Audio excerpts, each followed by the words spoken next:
नमस्कार। राजकीय कल्याण कन्या महाविद्यालय सीकर के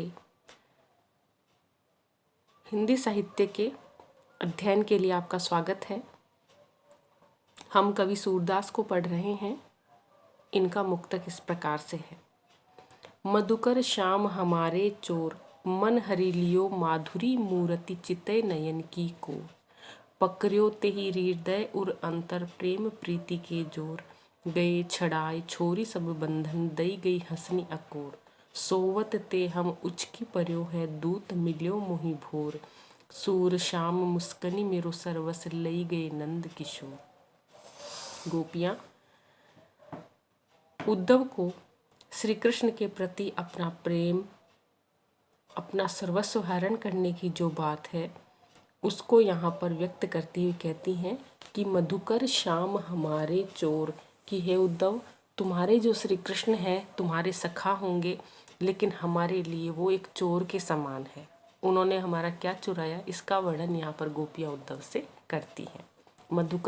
मधुकर जब जब श्री कृष्ण को, उद्धव को वो संबोधित करती हैं तो यहाँ पर व्यंग में करती हैं। जिस तरह से भ्रमर की प्रवृत्ति होती कि वो बड़ा ही कुटिल, बड़ा ही लंपट और एक जगह स्थिर न होने वाला है, उसी तरह से उद्धव को यहाँ पर व्यंग में वो कहती है कि तुम्हारे मन में स्थिरता बिल्कुल नहीं है।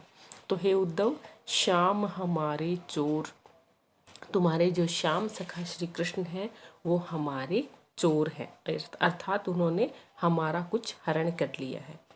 मन हरि लियो माधुरी मूरति, अब उन्होंने हमारा क्या चुराया, मन हरि लियो, हमारे मन का उन्होंने हरण कर लिया, हमारे मन को उन्होंने चुरा लिया। माधुरी मूर्ति, अपनी सुंदर माधुर्य युक्त मूर्ति से, अपने सुंदर रूप से। चिते नयन की कोर, और किस तरह से, चितई यानी देखकर, नयन की कोर, उन्होंने अपनी बंकिम दृष्टि से, अपने नेत्रों के कोरों से हमें देखा और वो देखकर उन्होंने हमारे मन का हरण कर लिया। पकड़्यो तेहि हृदय और अंतर प्रेम प्रीति के चोर। अब जब मान लीजिए चोर कुछ चीज़ चुरा कर लेके जाता है तो हम कोशिश करते हैं कि हम उसको पकड़ लें। तो हमने भी कोशिश की कि जब वो हमारे हृदय को चुरा कर ले जा रहे थे तो पकड़्यो तेहि, हमने भी उनको पकड़ा। हृदय और अंतर, हमारे हृदय में उनको हमने पकड़कर बंद करना चाहा। जब वो हमारे मन को चुराकर भाग रहे थे तो उनके हृदय को हमने भी हमारे हृदय में चुराना चाहा, बंद करना चाहा। प्रेम प्रीति के जोर, और जिस तरह से चोर को पकड़कर हम रस्सी से बांध लेते हैं बड़े जोर के साथ, उसी तरह से हमारे प्रेम प्रीति के जोर से, हमारे प्रेम के वशीभूत करके उनको हमारे हृदय में हमने कैद करना चाहा। गए छड़ाए छोरी सब बंधन, लेकिन वो श्री कृष्ण हमारे वश में आने वाले कहाँ थे, हमारे सब बंधनों को छोड़ छाड़ कर वो यहाँ से चले गए। दई गई हंसनी अकोर, और हम तो उनको देखती ही रह गई। अकोर यानी अपनी तिरछी मुस्कान से, अपनी तिरछी हंसी से उन्होंने हमें इस तरह से अपने वश में किया कि हमें समझ में ही नहीं आया कि कब वो सारे बंधनों को छुड़ाकर यहाँ से चले गए। सोवत ते हम उचकी पर्यो है, इस तरह से उनके सम्मोहन में हम इतनी बंध गई कि हमें तो नींद आ गई, हमें पता ही नहीं चला कि कब हमें श्री कृष्ण यहाँ से छोड़कर चले गए। सोवत ते, एक सुंदर सपने में श्री कृष्ण के प्रेम में डूबी हुई हम सोती रही, और सोवत ते, सोते हुए हम उचकी पर्यो है, हम अचानक उचक कर उठी हैं। अचानक हमारी जब नींद खुली तो हम बड़े ही घबराहट के साथ, श्री कृष्ण हमें दिखाई नहीं दिए तो हम उचक कर जब आंखें हमने खोली, दूत मिल्यो मोहि भोर, तो हमारे श्री कृष्ण हमारे समीप नहीं थे, बल्कि हम तुमको हमने एक दूत के रूप में यहाँ पर पाया, एक संदेशवाहक के रूप में हमारे श्री कृष्ण नहीं मिलकर हमें तुम प्राप्त हुए। सूर श्याम मुस्कनी मेरो सरवस लई गए नंद किशोर। सूरदास जी कहते हैं गोपियों के माध्यम से कि इस तरह से वो श्री कृष्ण हमसे धोखा करके यहाँ से चले गए। मुस्कनी, और अपनी एक मुस्कान के माध्यम से नंद किशोर, वो जो नंद के पुत्र श्री कृष्ण हैं, मेरो सर्वस ले गई, वो मेरा सर्वस्व चुरा कर ले गए। अर्थात उन्होंने तो चोरी नहीं की बल्कि डाका डालकर, अपनी हंसी के बल पर, अपनी मुस्कान के बल पर, एक सुंदर चितवन के बल पर हमारा सब कुछ चुरा कर वो ले गए और हम उनको देखती ही रह गई हैं। इस तरह से श्री कृष्ण के वशीभूत जो गोपियां हैं उनके प्रति अपने प्रेम को, उनके प्रति अपना जो कभी न मिटने वाला प्रेम है, श्री कृष्ण का जो सुंदर माधुरी युक्त रूप है, उसका वर्णन यहाँ पर गोपियां करती हैं। अगला पद है उद्धव का। उधो भली भई ब्रज आए, विधि कुशल कीने काचे घटते तुम आनी पकाए। रंग दीनो हो कान सांवरे, अंग अंग चित्र बनाए।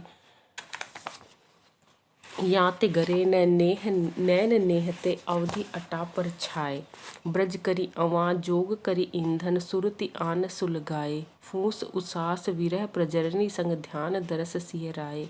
भरे संपूर्ण सकल प्रेम जल, छुअन न काहू पाए। राज काज तई गए, सूर प्रभु नंद नंदन कर लाए। गोपियाँ कहती हैं, हे उद्धव भली भई ब्रज आए, बहुत अच्छा किया जो तुम इस ब्रज प्रदेश में आए हो। उद्धव को यहाँ पर व्यंग में कहती हैं गोपियाँ, क्रोध के साथ कह रही हैं, लेकिन क्योंकि वो श्री कृष्ण के सखा हैं, कहीं बुरा नहीं मान जाए, इसलिए यहाँ पर उनको व्यंग में लपेट कर अपनी बात कहती कि हे उद्धव बहुत अच्छा किया जो तुम ब्रज आए। विधि कुलाल कीने कांचे घट, कि विधि रूपी ब्रह्मा रूपी जो कुम्हार है, उन्होंने जो कच्चे घड़े बनाए थे, ते तुम आनी पकाए, उनको आकर तुमने पका दिया है। कहने का मतलब ब्रह्मा ने तो हमें बड़ी सुकुमार बड़ी कोमलांगी बनाया था, लेकिन अब तुमने उपदेश के माध्यम से जो कच्चे घड़े ब्रह्मा ने बनाए, हमारे जिस कच्चे शरीर को भगवान ने बनाया, उसको तुमने आकर अपनी इस योग साधना की अग्नि में पका दिया है। रंग दीनो हो कान सांवरे, श्री कृष्ण ने अनेक प्रेम के रंगों में हमें रंगा। अंग अंग चित्र बनाए, और हमारे अंग प्रत्यंग पर उन्होंने अपने प्रेम के चित्र बनाए, अपनी अनेक निशानियां हमें दी। याते गरे न नैन नेहते, और जिस तरह से कोई कुम्हार मटका बनाता है और फिर उसको अलग थलग बड़े जतन के साथ रखता है कि कहीं बारिश में, कहीं धूल मिट्टी में, कहीं कोई छींटे लगने से उनकी चमक कम न हो जाए, वो गल नहीं जाए, उसी तरह से गरे न नैन नेहते, श्री कृष्ण तो हमें छोड़कर चले गए, लेकिन निरंतर हमारे नैन, हमारी आँखों से जो नेह के प्रेम के कारण आंसू गिरते रहते हैं, उससे कहीं हमारा शरीर रूपी घड़ा गल नहीं जाए, अवधि अटा पर छाए। इसीलिए अवधि यानी कुछ समय के लिए श्री कृष्ण हमें छोड़कर चले गए। कहने का अर्थ है, जैसे कुम्हार है वो घड़े को पकाकर और उसको सूखने के लिए छत या कहीं अलग रख देता है, उसी तरह से श्री कृष्ण ने हमें खुद से अलग कर लिया। ब्रज करी अवां ओ योग ईंधन करी, और फिर उनको कुम्हार है वो अग्नि में पकाता है। तो यहाँ पर गोपियाँ कहती हैं कि उसी तरह से हे उद्धव, श्री कृष्ण तो कच्चे घड़ों को अनेक रंग देकर छोड़ गए, और तुम आए हो, तुमने ब्रज को आवा के समान, आवा यानी भट्टी के समान जिसमें मटके पकाए जाते हैं, तो आवा के समान ब्रज को बना दिया है। जोग करी ईंधन, और अपनी योग साधना के ईंधन के माध्यम से अग्नि जलाकर सुरति आन सुलगाए, श्री कृष्ण का जो प्रेम है उसकी अग्नि में हमें फिर सुलगा दिया है। फूंक उसास विरह प्रजरनी संग, बीच बीच में जब अग्नि बुझ जाती है तो कुम्हार फूंकनी के साथ और उसको अग्नि को प्रज्वलित करता है। तो गोपियाँ यहाँ पर कहती हैं कि उसास यानी लंबी लंबी जो उच्छ्वासें हैं, श्री कृष्ण के वियोग में हम जो लंबी लंबी श्वासें ले रहे हैं, उनके कारण विरह से हमारी जो अंदर शरीर में जो अग्नि चल रही है वो प्रज्वलिनी और ज़्यादा सुलग रही है और ज़्यादा प्रज्वलित हो रही है।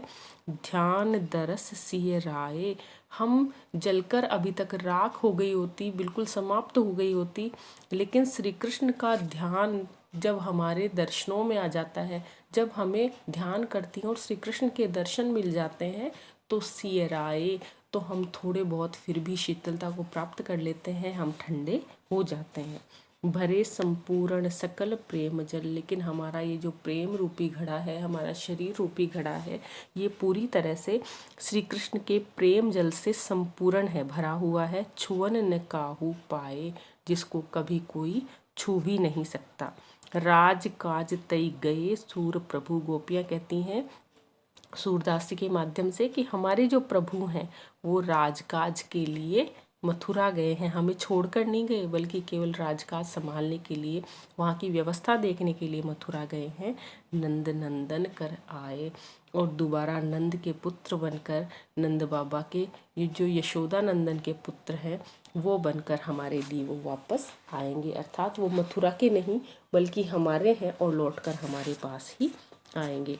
इस तरह से रूपक अलंकार, सांग रूपक अलंकार के माध्यम से गोपियों ने यहाँ पर जिस तरह से कुम्हार मटका बनाता है उसको अलग रखता है ताकि वो बारिश में गले नहीं, फिर उस पर अलग अलग रंग के चित्र बनाता है, उसको अग्नि में पकाता है ताकि उसमें हम अच्छे से जल को भर सकें, और फिर उसको ठंडा करके उसमें जब जल भरता है तो वो बड़ा ही शीतल और मधुर जल हमें मिलता है, मीठा पानी हमें मिलता है। उसी तरह से गोपियाँ कहती हैं कि हम श्री कृष्ण ने हमारे मन में जो एक प्रेम का जो घट बना दिया है, प्रेम का जो घड़ा बना दिया है, वो विरह की अग्नि में पककर तैयार हो गया है, और पूरी तरह से हम श्री कृष्ण के प्रेम जल को उसमें भरे हुए हैं। लेकिन उस प्रेम जल को नष्ट करने वाला या उस घड़े को तोड़ने वाला इस संसार में कोई नहीं है। उस मटके को यहाँ तक कि कोई छू भी नहीं सकता। कहने का तात्पर्य ये है, श्री कृष्ण के प्रति जो हमारा प्रेम है वो केवल उन्हीं के लिए है, और उस अनुरक्ति को हमसे कोई भी दूर नहीं कर सकता। इस तरह से गोपियों ने अपने प्रेम का वर्णन यहाँ पर उद्धव के सामने किया है, और उद्धव की जो योग साधना का संदेश है उसको अपनाने से गोपियाँ मना कर रही हैं। हम श्री कृष्ण के सूरदास के जो पद हैं उनका अध्ययन अपने नेक्स्ट वीडियो में और करेंगे। तब तक के लिए धन्यवाद।